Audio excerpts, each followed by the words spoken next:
पण आज तुमच्यासोबत बजरंग सोनवणे नाही तर खासदार बजरंग सोनवणे तुमच्यासोबत आहे. त्याच्यामुळे तुम्हाला कोणाला भ्यायची गरज नाही.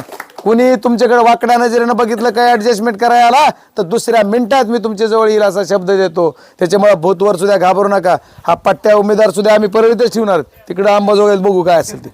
अंबाजोगाईची काही काळजी करायची गरज नाही. म्हणजे अंबाजोगाईत म्हणजे परळी विधानसभा मतदारसंघाचा अंबाजोगाई, तिथं एवढी दादागिरी आम्ही आणखी येऊ दिली नाही. आम्हाला ही भीती आहे की आमच्या केज मतदारसंघात ही भूत कधी शिरतंय. त्याच्यामुळे आम्ही तिथून सुद्धा हद्दपार करून टाकलं आणि इथं तर हद्दपार तुम्ही करणार आहेत. तुम्हाला जर सर्वांना नीतिमत्तेचं राज्य आणायचं असेल, तुमचा अधिकार, तुम्हाला जे मतं करते त्यांना तरी खरं वाटतंय का बरं मला सांगा बरं. तुमच्या पोटाला शाई लावायची आणि त्यांनी बटणं दाबायची.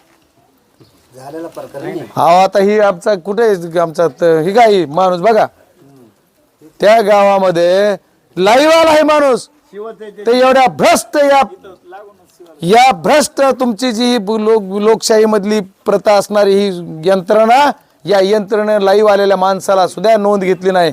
पण आता मात्र मी बरोबर दाबलेत बटणं, तुम्ही चिंता करू नका. त्याच्यामुळं काम करणारे माणसं आहेत. किती दहशती खाली हो या मतदारसंघात, फक्त दहशत दादागिरी एवढंच चालू आहे.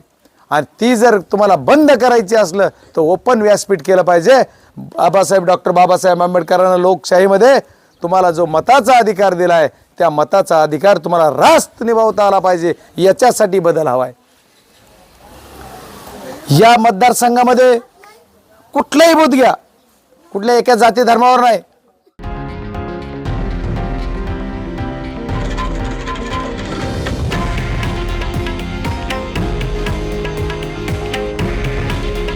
हे आहे देशातील नंबर 1 न्यूज नेटवर्क आणि आपण पाहत आहात TV9 मराठी. काळजी तुमची, हित महाराष्ट्राचं.